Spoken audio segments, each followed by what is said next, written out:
기도하십시다.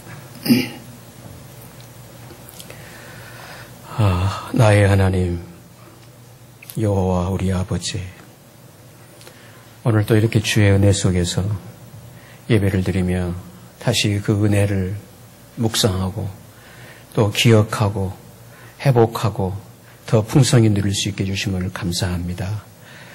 우리 주님께로부터 주어지는 은혜와 평강이 이렇게 예배자로 모여있는 주의 지체들에게 풍성하게 또 충만하게 역사해 주옵소서.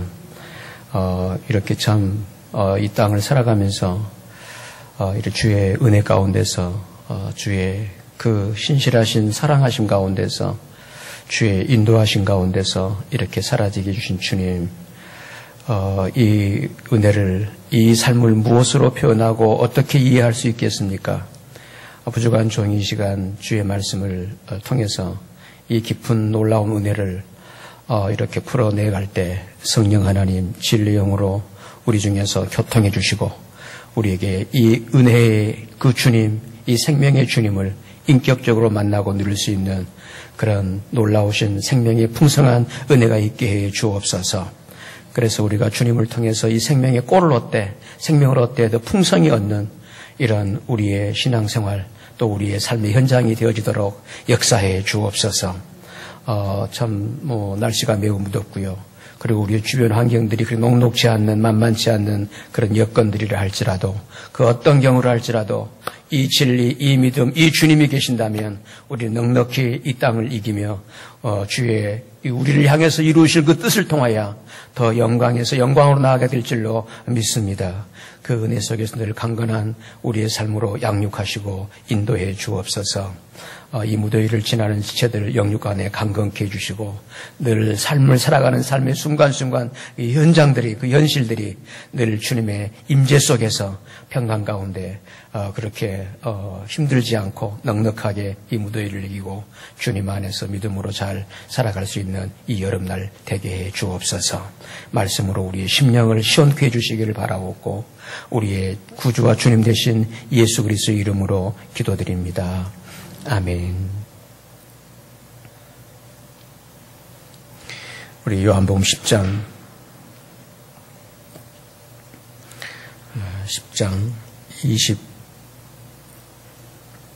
27절 말씀부터 27절부터 제가 읽겠습니다.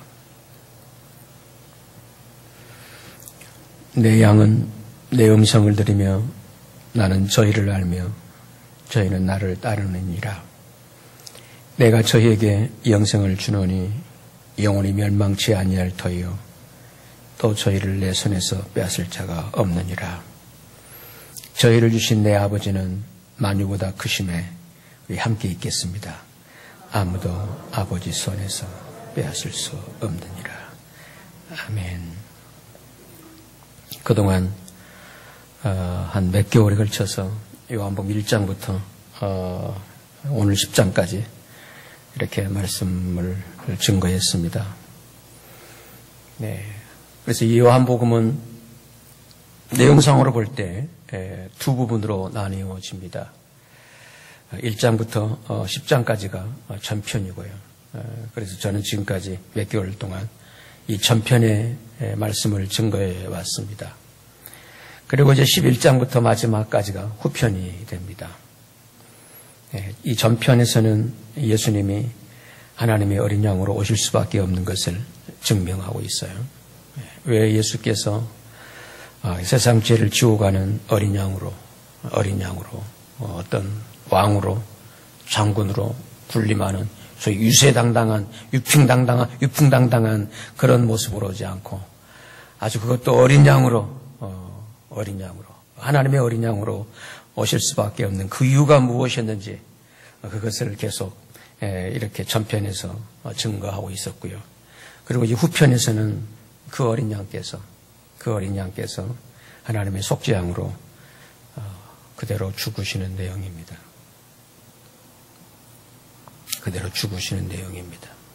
어린 양이 큰 양이 되어서 새끼를 낳고 그렇게 그런 어떤 잘 먹고 잘 살았더라 그런 어떤 소위 해피엔딩으로 끝나지 않고요. 죽으시는 내용으로 그 어린 양이 태초부터 말씀으로 계신 하나님, 태초부터 말씀 하나님과 함께 계신 바로 그 예수님께서 어린 양으로 오셨는데 이제는 그 어린 양이 그대로 죽으시는 내용이 바로 요한복음 후편의 내용입니다. 그러므로 우리 예수님께서는 처음부터 끝까지 오신 그때부터 지금 끝날까지 우리에게 어떤 심오한 도를 전하고 가르치려고 오신 것이 아니라 오직 하나님의 어린 양으로 죽으려고 오신 분입니다.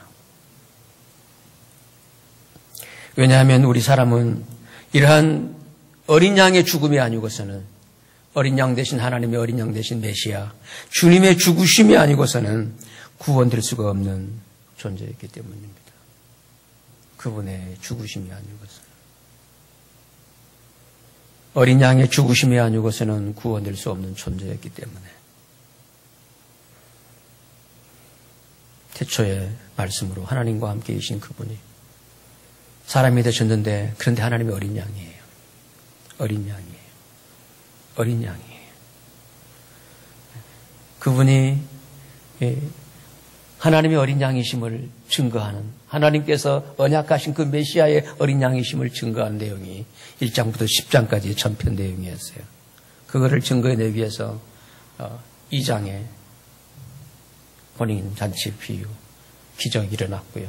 3장에 거듭남, 4장에 사마리아 여인, 영원한 생수, 5장에 수가성 38년의 병자의 고침, 6장에 광야의 오병이의 기적, 7장, 8장, 9장에 눈먼 자를 눈뜨게 하는 이런 이적들, 계속 그런 이적들로 계속 이렇게 그 사실을 증거하기 위해서 그분이 바로 하나님의 어린 양이심을 증거해내기 위해서 그런 여러 이적들을 연출해내셨더랬어요. 그리고 요한복음 후편에 들어가면 그대로 어린 양 그대로 십자가상에서 다 이루었다. 이 말씀을 남기시고 어린 양으로 그대로 생애가 끝나십니다. 이게 주님의 생애 일대기입니다.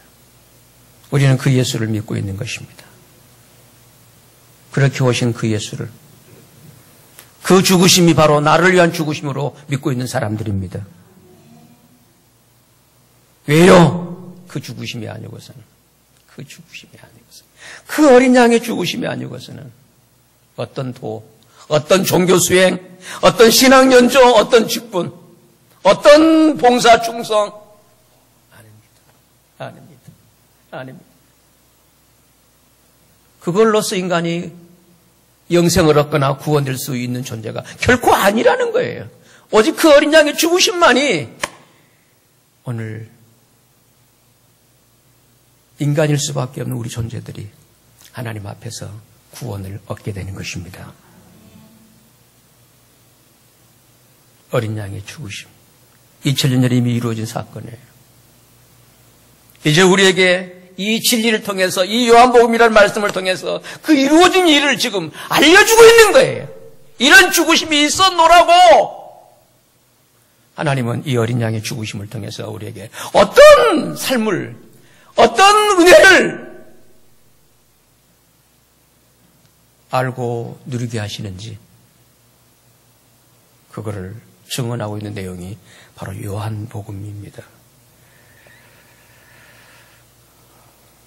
어린 양의 죽으심이 아니고서는 그 어느 것으로도 아니 되기 때문에 그래서 1장부터 10장에 이르도록 예수님께서 그토록 많은 기적을 통해서 심오한 진리를 가르치고 증거를 해도 인간들은 알아듣거나 들으려고 하지를 않더라는 내용이 바로 이 전편의 내용입니다.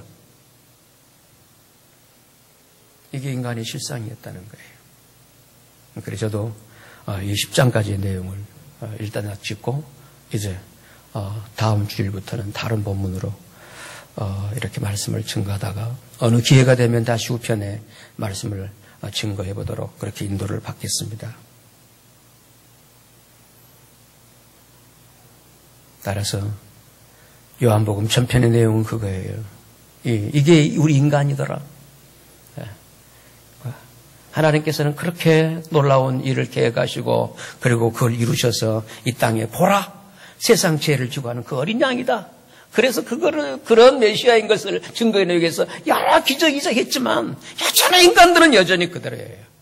전혀.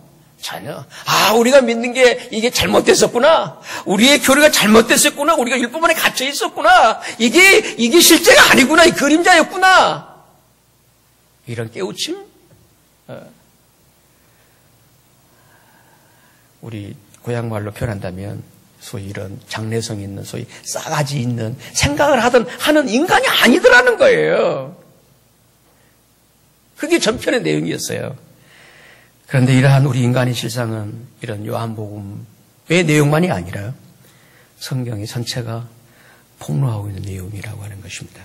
그 대표적 사건이 여러분도 잘 아시겠습니다만 구약 성경의 출애굽 사건이었습니다. 하나님은 바로 애굽 왕에게 10가지의 재앙을 보임으로써 이스라엘 백성들을 놓아줄 수밖에 없게 하셨어요. 그래서 그 백성들이 또 그런 하나님의 능력과 기적을 자기들 똑똑히 이건 부인할 수 없는 놀라운 사건으로 기적으로 감사로 찬양으로 기쁨으로 축복으로 받아들인 거예요. 목도한 거예요. 그걸 그대로 체험을 한 거예요. 10가지 재앙을 통해서. 생각해 보시라고요.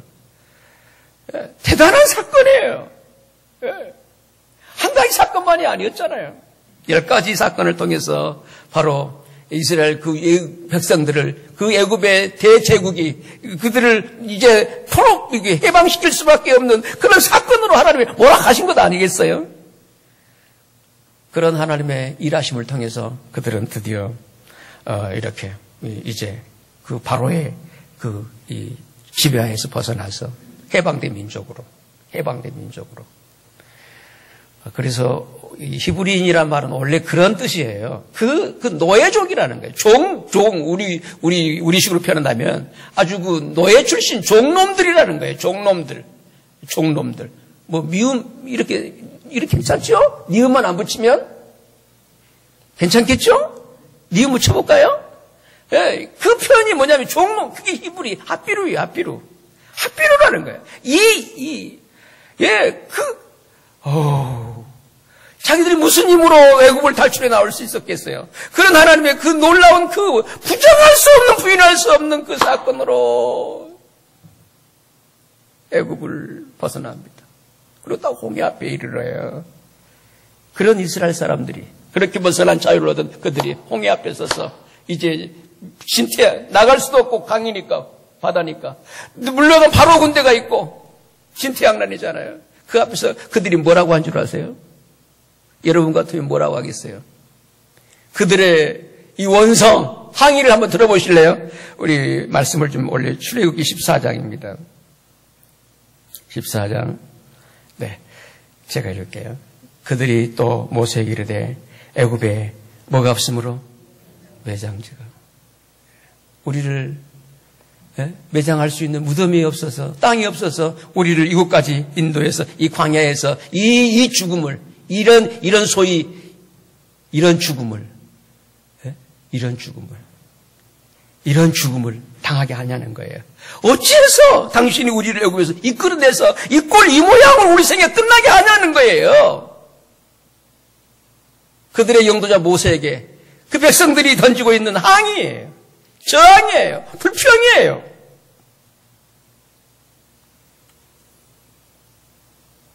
그들이 어떻게 해서 출애굽했는데요? 그들은 현장의 증인들이에요. 그런데 거기에 대해서 그런 하나님이라 한다면 우리를 이런 상황에서도 역사하실 전능자 하나님을 믿는 고백이 있었으면 얼마나 좋아요. 그런 고백이 있었다고요? 성경은 전혀 한마디의 고백이 없었다고. 이게 인간입니다.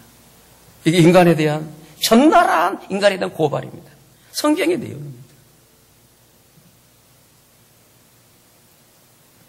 결국 하나님께서 그 홍해 사이에 길을 내어서 그들을 건너가게 해주십니다.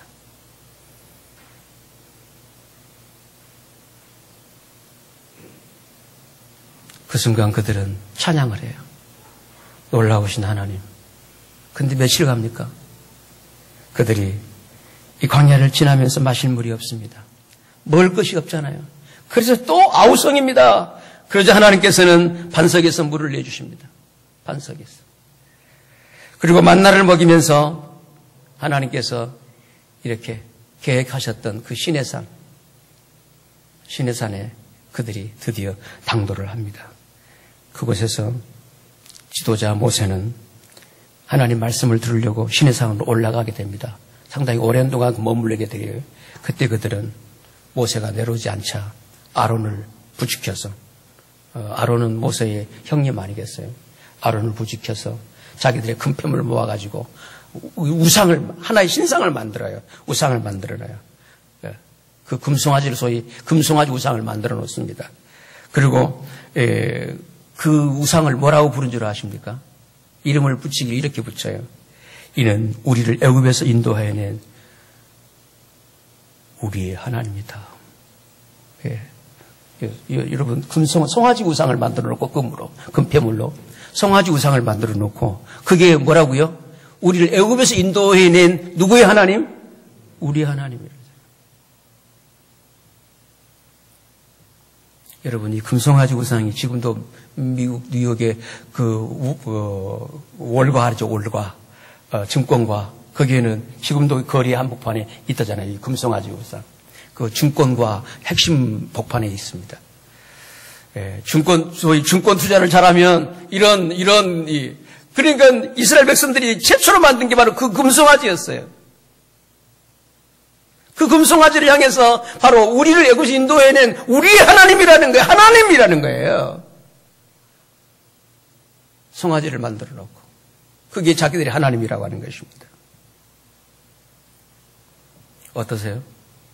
이 정도 소개를 해드리면 여러분 좀 어떠세요? 놀랍지 않습니까? 네? 많은 분들이 이런 얘기를 하죠. 만일 하나님이 오늘날 그런 기적을 보여준다면 난 말썽 부리지 않고 언제든지 그냥 그대로 잘 따르겠노라고. 성도 여러분, 그러나 우리 인간은 그렇지 않습니다. 그렇게 단순한 존재가 아니에요.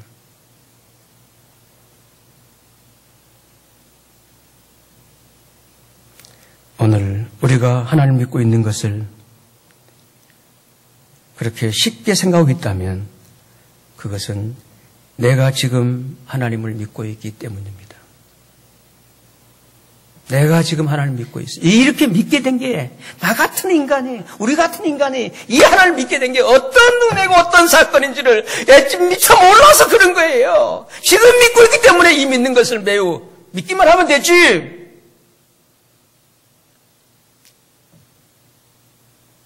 특히나 어떤 놀라운 능력을 통해 이적을 통해서 그런 체험이 있다면 더 잘 믿겠는데?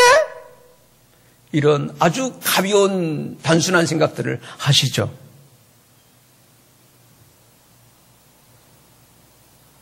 그것은 내가 지금 하나님을 믿고 있기 때문에 그렇습니다. 믿고 있기 때문에. 지금 내가 하나님을 믿고 있는 이 사건이 어떤 과정을 통해서 어떤 배경을 통해서 어떤 은혜 속에서 어떻게 이런 이걸 모르기 때문에 그렇게 가볍게 얘기를 할 수 있는 것이죠. 만일 여러분에게 왜 하나님을 믿게 되었느냐라고 묻는다면 여러분은 그 믿음의 원인, 믿게 된 원인을 이유를 뭐라고 설명하실 수 있겠습니까? 설명할 수 있으세요?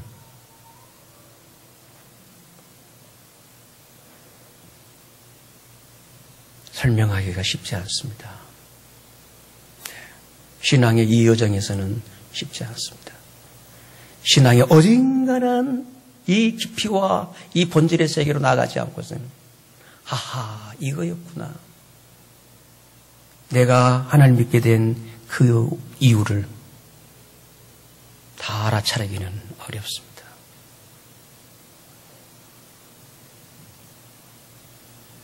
그래서 내가 하나님을 왜 믿게 됐는지 그 왜를 설명할 수 있는 사람은 지구상에는 아마 아무도 없을 것입니다.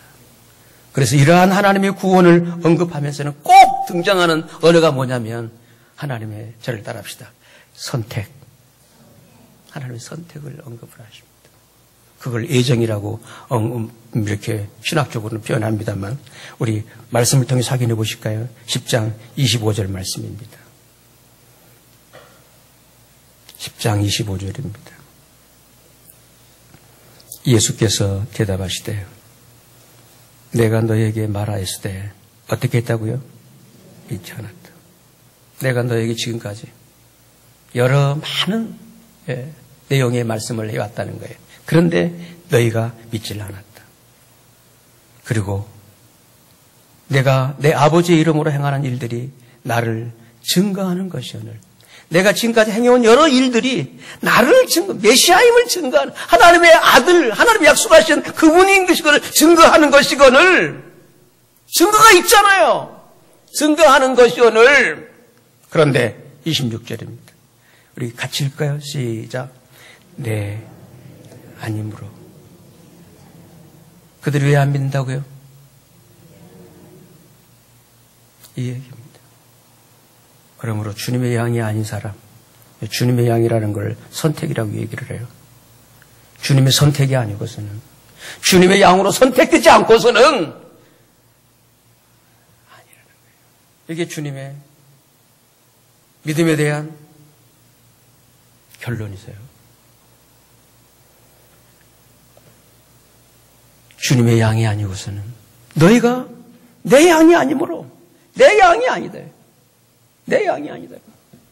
그러면 주님의 양이 있고 주님의 양이 아닌 이렇게 그런 나누어지나요? 이걸 선택이라고 얘기를 해요.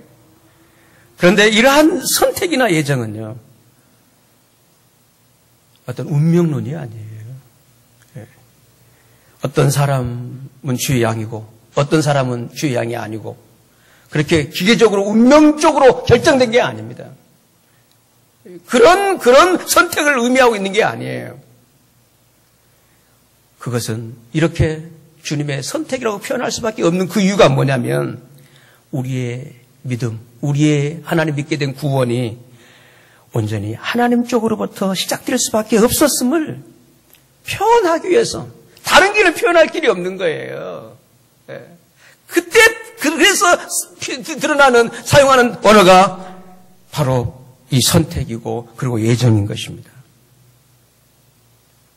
우리 쪽으로는 도저히 이루어질 수 없기 때문에 하나님께서 시도하셨고 계획하셨고 이루셨는 이거를 하나님 쪽에서 말씀할 때 쓰는 말이 선택이라는 거예요. 그 구원의 일을, 그 사역을 하나님께서 선택하시고 계획하시고 예정하셨다는 거예요. 이렇게밖에 할 수 없었다고요.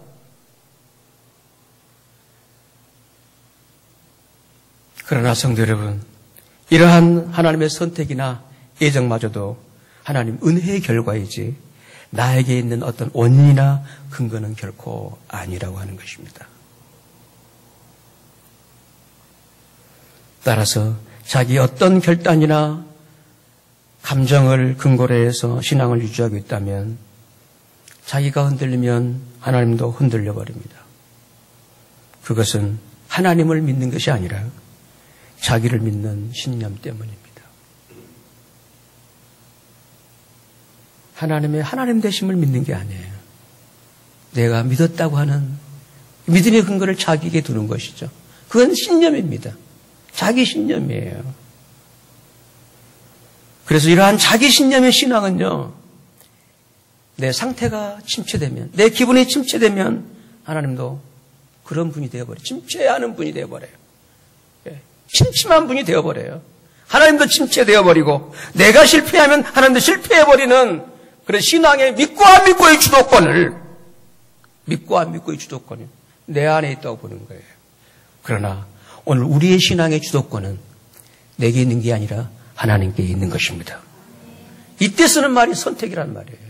예정이라는 말입니다. 내가 했다는 거예요. 하나님께서. 아멘. 이거예요. 내가 너의 믿음을 시작했다. 내가 너의 구원을 시작했다. 이게 하나님의 절규예요. 절규예요. 인간을 향한, 이 우매무지한 인간들을 향한 소위 인과율에 붙잡혀 있는, 내가 그런 믿었기 때문에 뭐가 주어졌지, 내가 잘나서 믿었지, 내가 잘해서 믿었지, 어떤 인과율의 원인과 결과, 인과율에 갇혀있는 우리의 사고방식 가운데 하나님 던지는 메시지 그거예요. 그게 아니라 내가 했다, 내 양이다, 내 양이다. 믿지 않는다고? 내 양이 아니기 때문이다. 뭔가요? 내가 시도할 수가 없었다. 했지만 너는 거절했다. 불공평이 아니에요, 여러분. 선택과 예정이. 운명론이 아니라는 거예요.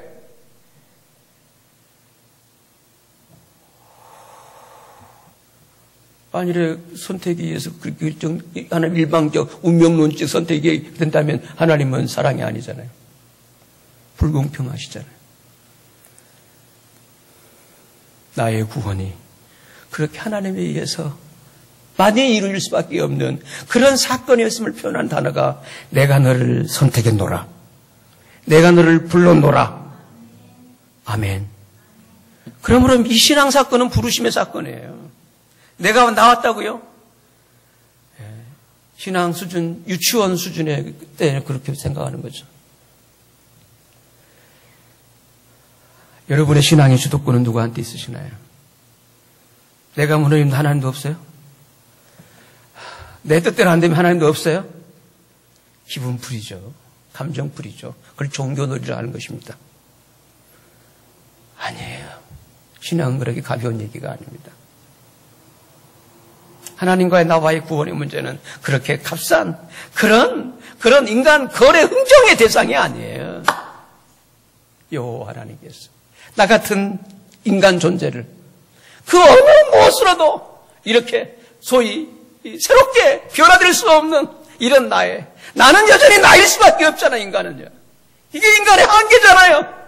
이런 내 속에 하나님께서 의도하시는 그 새로운 피조물, 새로운 하나님 기뻐하는 그 사람을 위해서 이 하나님께서 태초부터 내가 태어나기 전부터 나를 아시고 내 삶을 계획하시면서 나의 모든 구원의 길을 예비하시면서 여기까지 이 신앙의 길로 인도하신 그 하나님의 일하심, 그 결과로 오늘 이 정도라도 하나님을 외면하지 않고 믿고 따르고 있는 줄로 저는 믿습니다.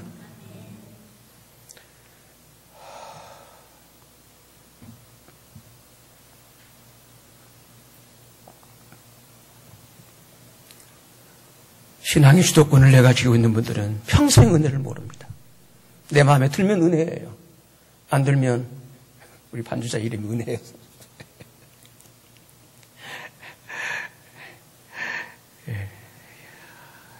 성도 여러분, 우리의 신앙 삶은요, 시작도 은혜고요, 끝도 은혜이십니다. 은혜라는 건 대가, 근거, 값이 없다는 거 아니겠어요? 조건이 아니잖아요. 무조건이잖아요. 아멘. 그 원인과 이유가 있다면 무엇 때문인가요? 하나님 때문에 그래요. 하나님 때문에 그래요. 그분이 여호와 하나님이세요. 그분이 하나님이세요, 여러분. 하나님은 그래서 무자비한 분이 아니에요. 불공평한 분이 아니에요. 예? 우리를 통해서 뭘 이렇게 해가지고 뭘 당신의 뜻을 이루려고 그렇게 어떤 수작 부리는 분이 아니세요. 아니세요. 오해하지 마세요, 제발. 여러분 불러놓고 뭐 돈 뺏어갖고 뭐 하려고 그런 분이 아니세요. 오해하지 마세요. 이건 잘못된 애곡된 복음이에요. 다른 복음이에요.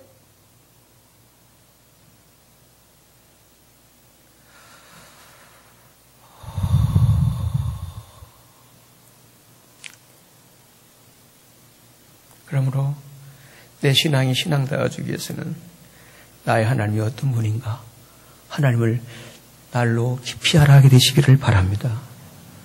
하나님께서 그래서 이스라엘 백성들에게 호소하는 중심되게 뭔가요? 여호와를 알라. 여호와를 알라. 힘써 여호와를 알아라. 나를 향하신 그 하나님. 내가 나의 아버지라고 부르고 있는 나의 하나님이 어떤 분인지를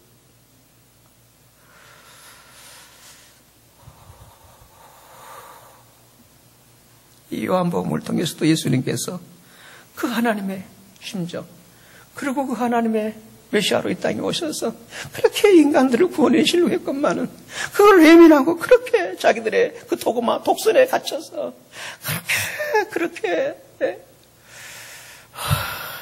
따라서 이런 이 성경의 마지막 결론이 뭔지 그래 그 예수를 그렇게 그런 예수를 끝까지 죽이려고 하는 거예요. 그게 그래서 이 전반부의 내용을 마감 짓는 이 본문이 바로 이 10장 39절이에요. 39절 말씀 보시죠.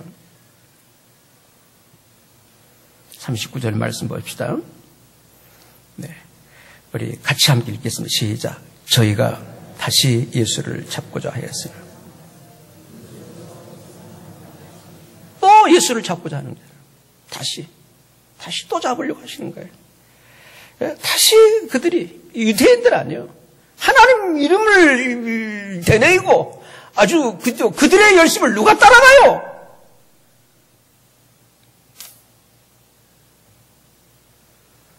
그런 그들이 이 예수를 몰라보고 그러므로 여러분 신앙생활이 한번 딱 이 개념이 잘못 박히면요 끝까지 그거를 고집을 한대요. 이거를 심리학에서는 전문 용어를 쓰고 있습니다만, 그걸 고쳐내지를 않아요. 그것을 로마서에 가면 이 땅에서 받고 있는 심판이다 그렇게 얘기를 해요. 이미 딱 심판이다. 유대인들이 지금 그거예요. 그렇게 주께서 많은 이 사건을 기적을 통해서 설명하시고 증거해 주시고 드러냈지만 아니 또 잡아 죽이자. 저거 없애야 된다. 저거는 아니다. 저건 우리의 그동안 이렇게 모든 것들을 완전히 파괴시켜버리고 무너지게 하는 그 주범이다. 다시 잡고자 해요. 다시 또 잡으려고 하는 거예요. 또 잡으려고 하는 거예요. 그러자 예수님께서는 또 다시 나갑니다. 40절에. 어떻게 나가십니까? 다시 요단강 저편 요한이 처음으로 세례주던 그곳에 가셨어요.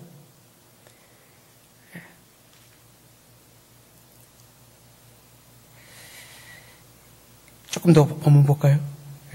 거기에 그대로 주님이 처음 그곳으로 다시 돌아가 버립니다. 여기 세례 요한이 처음으로 세례 주던 것은 주님의 사역 초기 그 현장 아니에요? 그곳으로 다시 가시는 거예요. 그동안 결과가 뭔가요? 결국 이런 추격, 이런 추박. 그 무리들이 주님을 알아봤나요? 아, 우리의 메시아가 오셨구나. 환영했나요? 아니요. 또 잡아 죽이려 하니까 다시 처음으로 다시 돌아가는 거예요. 군대 말로는 따라합시다. 도르모. 군대를 안 가보셨나요? 원했죠. 이게 근데 보세요. 그걸로 끝나는 게 아니에요. 하나님의 구원의 일하심은 여전히 이 땅에 이곳에서도 일어나고 있는 것입니다. 보시 41절에 많은 사람이 왔다가 말하되 요한은 세례 요한이죠. 아무 표적도 행치 아니하였으나 요한이 이 사람을 가리켜 말한 것은 다 어떻게 해요? 참이라. 그러면서 42절 그리하여 거기서 어떤 사람이 누구를 믿어요? 왜 믿어요? 왜 믿어요? 주의 양이기 때문이죠.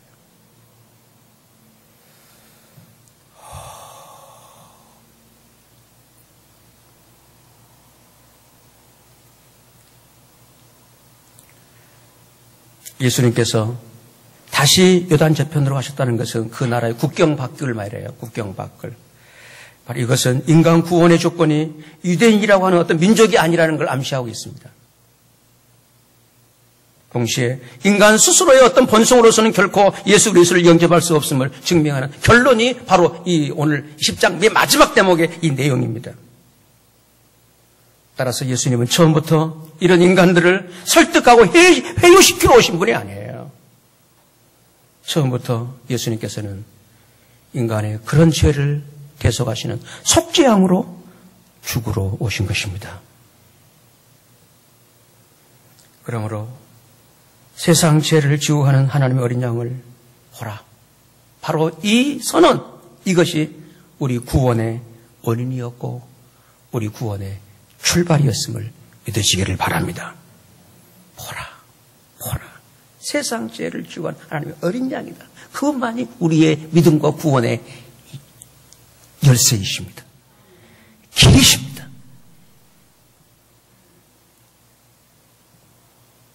그래서 오늘 본문 이 말씀도 27절 말씀을 다시 보십시다. 이 말씀도 우리의 구원을 오직 어떻게 표현하냐면 저를 한번 따라해 주시죠. 주시는 것. 주시는 것으로 말씀하고 주시는 것으로. 주시는 것이지 설득해서 그거를 이해시켜서 그거를 본인이 꺼내서 알아차려서 노 아니라는 거예요. 주신다는 거예요. 어떻게 주시나 보십시오. 누구에게 주시나요? 우리 27절 말씀 보시죠. 27절 말씀이죠. 28절이군요. 28절입니다. 27절도 읽죠. 그러면 내 양은 내 음성을 들으며 나는 저희를 알며 저희는 나를 어떻게 합니까? 따른다. 그래서 내가 저희에게 뭘 준다? 영생을 어떻게? 준다. 준다. 영생을 어떻게 해요? 준다. 준원입니다. 준다. 주는 것입니다. 주신 것입니다. 성도 여러분, 하나님께서 우리에게 주시는 모든 것은 우리가 애걸하고 복걸하고 구걸해서 주시는 게 아니라 그냥 그 은혜로 우리를 향한 우리의 체질과 필요를 아시고 우리의 가장 필요한 것들을 그냥 주시는 하나님이십니다. 주시는 것입니다. 이렇기 때문에 예수 믿는 신앙은 기쁜 소식이죠. 주셨잖아요. 주신 것을 발견하고 내 것으로 받아 누리는 것입니다. 그걸 알고 받아 누리는 것이 따라합시다. 믿음은 알아차리는 거예요. 이거네? 이거예요. 믿음은 이렇게 뭘 공로화되어서 하나님께서 뭘 받아내는 수단이 아니라요. 받아내는 소위 카드가 아니에요. 믿음은 이거구나. 그래서 내 것으로 삼아 누리는 거예요. 주셨구나. 영생을 주셨구나. 성도 여러분, 이걸 이제 주신 것을 내가 삼느냐 않느냐 그건 여러분 개인에 달려 있습니다. 저는 어쩔 수 없습니다. 제가 할 일은 그저 이렇게 주셨다라고 멸망치 않는 영원히 사는 이 생명을 주셨다라고 그저 이렇게 증거해드릴 뿐입니다. 이 소식을 듣고 여러분의 믿음을 결정하시기를 바랍니다. 주신 그것을 내 것으로 받아 누리시면 더욱 좋겠습니다. 그러나 안 믿으시면 그대로 사십시오. 그대로 사셔야 합니다. 그렇습니다. 아직 때가 안 됐거나 또 하나님의 일하심이 있을 수 있겠죠. 기다리시면서. 그래서 믿음은 강요가 아니죠. 자발적이죠. 차원에서 주신 것을 발견한 사람, 누린 사람 어찌 가만히 있겠어? 어찌 그 은혜에 그 사랑에 어찌 이 진리를 이 구원을 안다면 이 감격스러운 이 복음의 찬양을 이 예배를 드리지 않겠어요? 이 하나님을 송축하지 않겠어요? 형언할 수 없는 사람, 유대하신 그 사람, 그 어느 무엇으로 표현할 수 없는. 그래서 사실은 이 하나님께서 일하심을 다 표현해낸다는 건 사실은 불가능입니다. 불가능한 일이에요.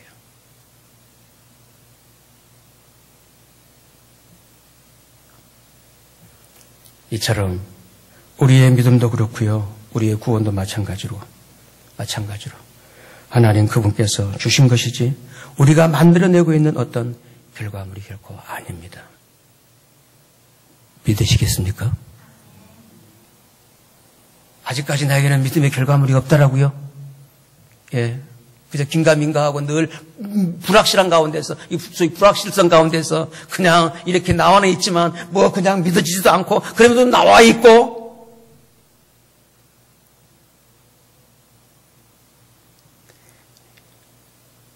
모쪼록 성령 하나님께서 역사하셔서 나를 주님의 양으로 부르셔서 그리고 나의 목자로서 그분께서 내게 이 영원한 생명을 영생을 주셨구나. 그거를 깨닫고 알고 내 것으로 누리는 이 축복스러움이 여러분에게 있으시기를 주님의 이름으로 축원합니다. 이걸 발견하는 것을 천국이라는 거예요. 예. 밭을 딱 봤는데, 진주가 이게 보호가 갇혀 있어요. 감춰 있어요. 그걸 내가 삼는 것. 그걸 발견하고. 신앙은 발견입니다. 발견. 파운드. 이거구나. 발견해. 눈 뜨는 사건이에요. 그래서 여러분 개인적으로 구할 것은 그거예요. 내 눈을 열어서 그 진리의 그 은혜의 기이한 것을 보고 누리게 해 주옵소서. 이런 기도의 이 내용들이 있게 되시기를 바랍니다. 그저 그렇게 이 불신앙적인 하나님께서 관계가 없는 그런 것으로 이렇게 목소리 높여서 구하기보다도 이런 본질적 기도, 가장 중요한 기도예요. 주여 내 눈을 열어서 주의 법에 기이한 것을 보게 하소서. 시인의 고백 아니요 간구 아니겠어요?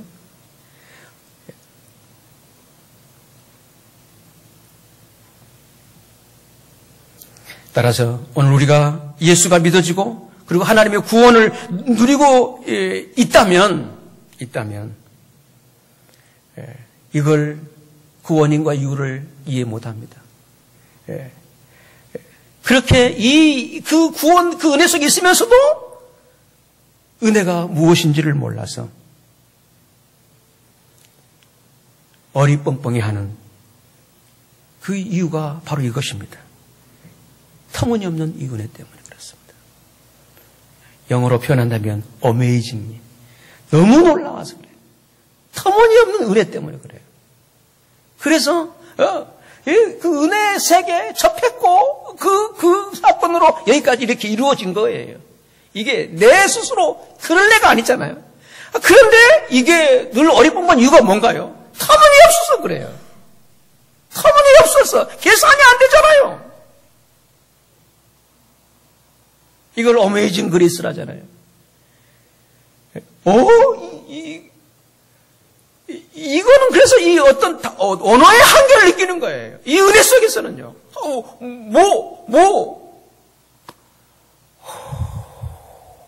여러분 이 은혜를 누린다면 여러분 그 누리는 삶의 현장이 어떻게 되겠어? 그 삶의 현장이 하나님의 나라가 될 줄로 믿습니다. 여기는 어떤 불행도 어떤 우울증도 어떤 우울감도 어떤 어두움도 어떤 좌절도 어떤 비참함도 개입하겠나요?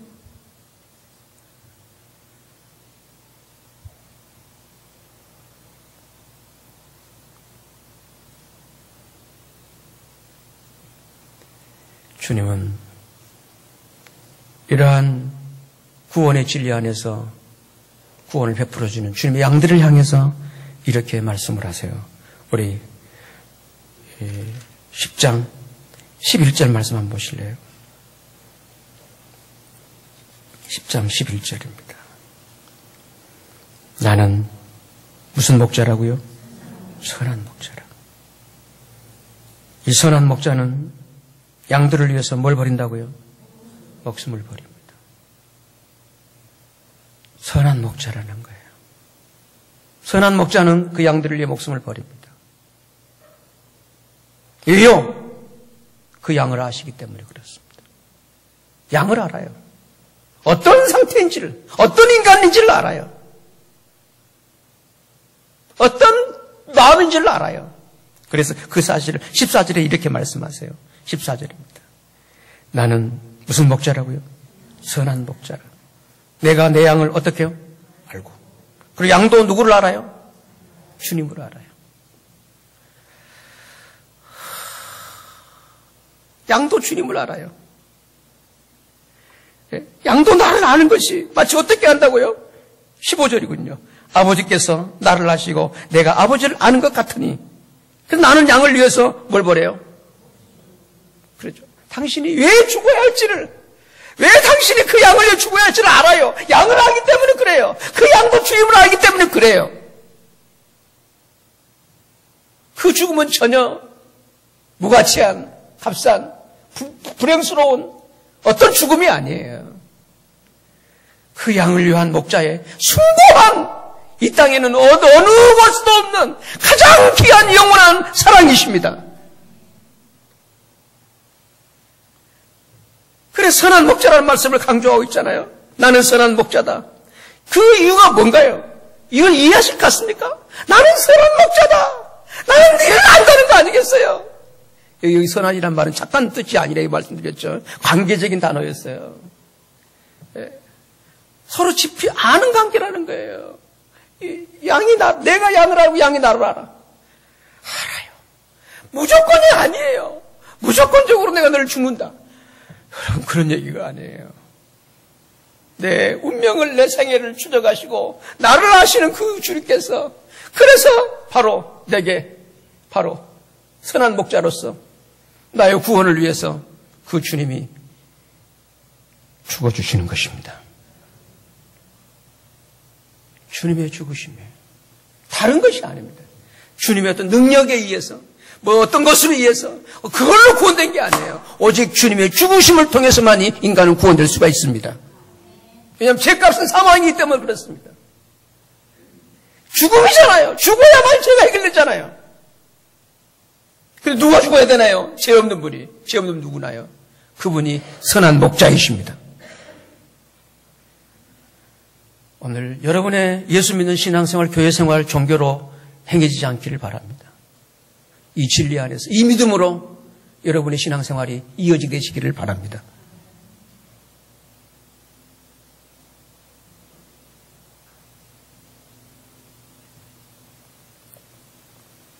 주께서 나는 선한 목자다. 선한 목자다. 그래서 내가 양을 위해 목숨을 버렸다. 이렇게 말씀하신 이유가 뭐냐면 내 자신을 아무리 들여다보아도 결코 뽐내거나 잘할 것이 없다는 것을 잊어서는 안 되기 때문에 그걸 강조하고 있는 거예요. 따라서 우리의 신앙생활은 내가 바로 이 꼴이기 때문에 예수께서 하나님의 어린 양으로 오셔서 죽을 수밖에 없었다는 것을 믿고 있는 사람들입니다. 그럼 우리가 이런 내 자신의 진상과 실상을 인식할수록 우리 주 예수 그리스도의 주되심과 죽으심을 근거로 하는 이 감격과 위로와 소망으로 가득한 믿음으로서 우리는 살아가게 되는 것입니다. 이렇기 때문에 우리에게는 그 어느 누구도 자기를 근거로 해서 이 자리에 나와 있는 사람은 아무도 없는 것입니다. 오직 주님의 그 은혜 때문에, 주님의 선한 목자의 그 역사하심 때문에 우리는 오늘도 이 무더위에 2부 시간 많이 덥잖아요. 1부에 그러니까 요즘은 시원하다고 그때 많이 오시던데 2부 때 이렇게 아주 더운 시간에 이렇게 이 자리에 와 있는 것 주님의 은혜임을 믿으십시다. 은혜임을 믿읍시다. 그대로 앉아있을 수 있잖아요. 이 무더위에 옷 갈아입고 다시 쉽지가 않잖아요. 또 다시 가면 옷을 벗고 또 모욕을 해야 되고 그렇잖아요. 그 일하심의 주의 은혜 어떻게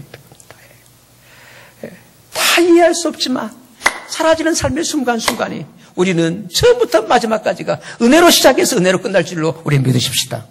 은혜입니다.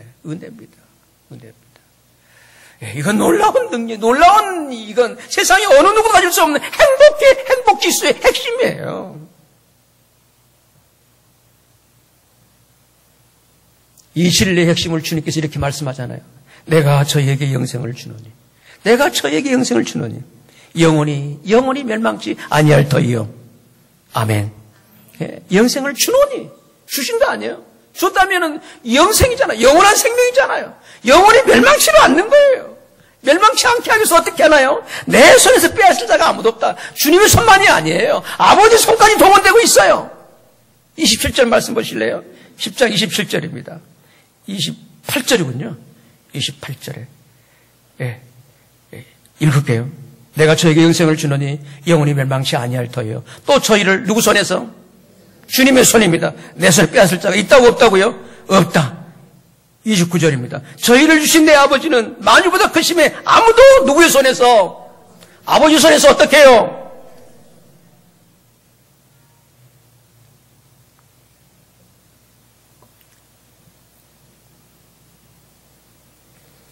아무도 아무도 빼앗을 자가 없다. 예. 영원히 멸망치 아니할 터예요. 예. 주님의 손으로 소유하고 계시잖아요. 그것도 아버지 손까지 동원해서 예. 두 손이 모아서 예. 그 하나님의 양된 그 백성을 품고 계시지 않겠어요? 어느 누가 이 양을 빼앗아 가겠냔 말이에요. 주님의 손, 아버지의 손, 이 두 손에 의한 영원한 보장, 영원한 생명, 영원한 보장. 영어로는 거의 비슷해요. Eternal life, Eternal secret. 아주 어근이 아주 거의 비슷해요. 영원한 거예요. Eternal. 영원한 생명을 주노니 영원히 멸망치 아니할 터이요. 왜요? 영원한 보장 때문에 그렇습니다. 아멘. Eternal secret. secret이라는 단어가 아주 의미가 깊어요. secret, 비밀이라는 뜻 아니에요. 이렇게 딱 감춘다, 보장한다. 여러 뜻을 갖고 있어요. 주의 손으로, 아버지 손으로 영원한 보장. 성도 여러분, 이 진리를 꼭 믿으시길 바랍니다. 예수 그리스도 안에서는 바로 이 영원한 보장이 확실합니다. 이거예요. 그러므로 성도 여러분, 우리 어떤 어리석음이나 어떤 실패가 하나님의 영생케 하심을 방해하거나 훼손시킬 수는 결코 없음을 꼭 신뢰하고 믿으시기를 바랍니다. 그것은 이 구원의 근거와 이유가 처음부터 나에게는 없었기 때문입니다. 그럼에도 우리들은 나는 예수를 영접했다 라고 하거나 또는 나는 열심히 주를 위해서 봉사하고 충성했다 라고 자랑을 할 수 있겠죠. 물론 좋은 간증거리입니다만 그것은 믿음의 신비를 그런 믿음의 깊이를 아직 갖고 있지 못하기 때문에 그렇습니다. 그래 자랑이 나오는 거예요. 그런데 이 믿음의 신비를 깊이를 안다면 할 말이 없죠. 나의 나된 것은 나라고요? 아니라 뭐라고요? 주의 은혜. 오늘 그 연주자하고 전혀 저하고 맞춘 적이 없어요. 근데 일부 때 예배를 드리는데 딱 그걸 연주하는 거예요. 제가 어떻게 일부 설교가 굉장히 힘들었어요. 설교를 시작을 못 하겠는 거예요.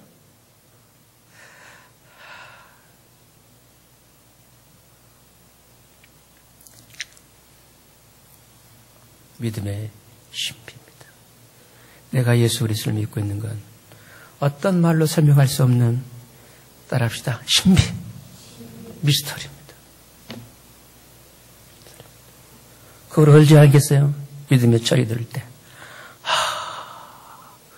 모쪼록 이제 여름이 지나고 가을이 되면 믿음의 철도 들게 되시기를 바랍니다. 나의 나된 거 할렐루야다. 늘 주 안에서 감사하고 감격으로, 기쁨으로, 그 만족으로 살아가는 행복한 금년 가을 후반 여러분의 인생 삶의 여정이시기를 축원할까요 말까요? 축원해 드립니다. 아멘. 그러죠.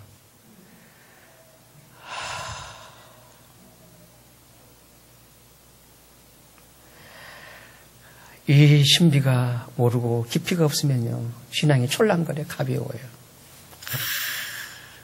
아주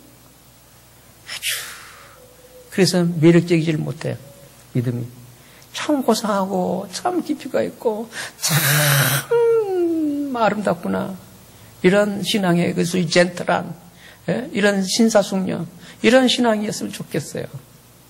왜 신앙의 그 천박함, 경박함 속에서 그렇게 오랫동안 거기 머물러 계시냐고요.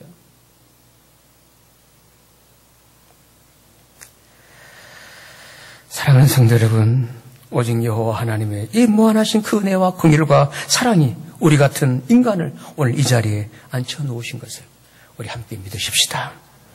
그러므로 성도 여러분, 만일 내 자신의 상태와 수준과 실패로 인해서 오늘 내 안에 믿음의 좌절이 웅크리 있거든, 전능하신 주의 이름으로, 이 놀라우신 그 일을 행하신 주의 이름으로 그런 어둠의 권세를 물리치시기를 바랍니다.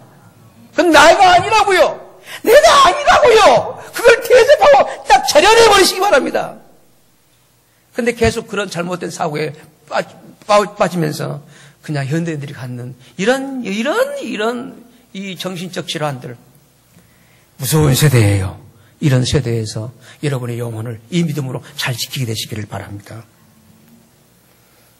오늘 우리가 그 예수를 내 주로 모시고 있고 그 예수께서 나를 소유하고 계시기 때문에 우리의 인생은 결코 포기될 수 없는, 결코 포기될 수 없는, 결코 취소될 수 없는 그런 운명입니다. 영원한 생명 때문입니다. 영원한 보장 때문입니다. 성도 여러분, 물론 우리가 비록 실패할 수도 있겠죠. 그리고 비록 어리석을 수도 있겠죠. 그래서 하나님 아버지로부터 매를 맞을 수는 있겠죠. 그러나 결코 포기되지는 않습니다. 결코. 바로 이것이 주 안에 있는 인생입니다. 그렇다면 오늘 여러분께서는 어디 안에 계십니까? 어디 안에서 여러분 인생을 살고 계시나요? 본문의 말씀을 마지막 읽겠습니다. 27절 말씀을 주목해 보시겠습니까? 내 양은 내 음성을 들으며 나는 저희를 알며 저희는 나를 따르느니라. 내가 저희에게 영생을 주노니 영혼이 멸망치 아니할 터이요 또 저희를 내 손에서 빼앗을 자가 없느니라. 저희를 주신 내 아버지는 만유보다 크심에 아무도 아버지 손에서 빼앗을 수 없느니라. 기도하십시다. 아무도 없다. 그 누구도 그 무엇도 아무것도 없다. 주 안에 있는 인생입니다. 오늘 나는 주를 믿는다 하면서 누구 안에서 믿고 계시나요? 내 안에서 아니면 주님 안에서 정직하게 점검하셔야 돼요. 우리 이 시간 정말 내가 내 안에서 예수를 믿는 게 아니라 주님 안에서 이미 주신 것을 내가 삼아서 믿음으로 주 안에서 주를 믿는 인생으로 살아가기를 위해서 우리 말씀을 생각하시면서 개인적으로 합심해서 함께 기도를 드리십시다.